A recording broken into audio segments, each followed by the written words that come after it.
Well, Millerground was an absolute source of all sorts of things that went on there. You could hire boats, you could collect birds' eggs, and you could swim in the lake. In the evenings and at weekends we spent a lot of time there, and we used to have, of course, female company, and we used to do all sorts of silly things like diving off the board and going further out beyond the boundary of the actual pool and into the main lake itself. One lad who used to get on his bicycle, because there was a concrete strip went out, and cycle along, and off he went into that, and he and his pool, bicycle went in, I would think, about 10 foot of water, and I had to salvage the bicycle. My sister was with us, and she was so interested, and it was a memory, and my sister's ashes are actually sprinkled on the top of Queen Adelaide's Hill. She wanted to, where she could see Millerground and see it cross to Ray Castle. One of the lads I was billeted with and still keep in touch with, went to school with him.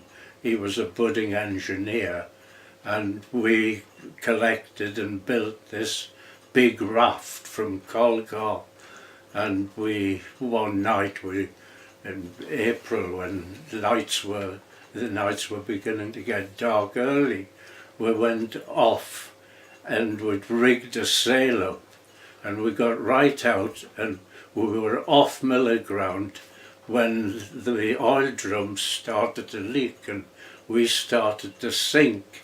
And we just stood there and shouted, cried for help in desperate need. I think Eric, who's my friend, he was a good swimmer. He would have gone back, but got back to shore. But I definitely think I would have perished in Lake Windermere. But there was this chap, Kemp, was putting his boats away, tied them up, and he heard us and he rowed out, but he didn't rescue us straight away. He sort of rowed round and round us, and as much as saying, now I'll teach these lot a lesson. And then just as I've always said, we must have looked a bit like Jesus Christ walking on water, because the raft had actually submerged by then, and he rescued us and brought it ashore and confiscated the raft. So that was them, but we almost could have ended our lives off Millerground. I suppose you have to fast forward to when I started to come back again in my adult, when I was looked after, ran scouts in the northeast, and I was to bring them over here to camp. And when we came down to show them this lovely swimming place, it was almost derelict. There was hardly anything left.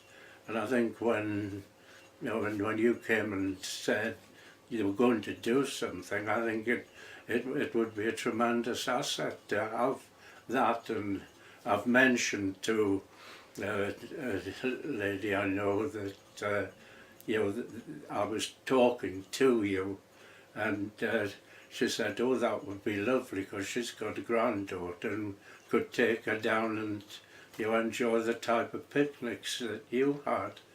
And of course you accessed the public footpath, so it was a good place to beginning and end a nice day. So and to me it would be nice to, although it's a long walk down there, it would be nice to just go and have a look at what the old place that had so much to, took up a lot of your time in those days.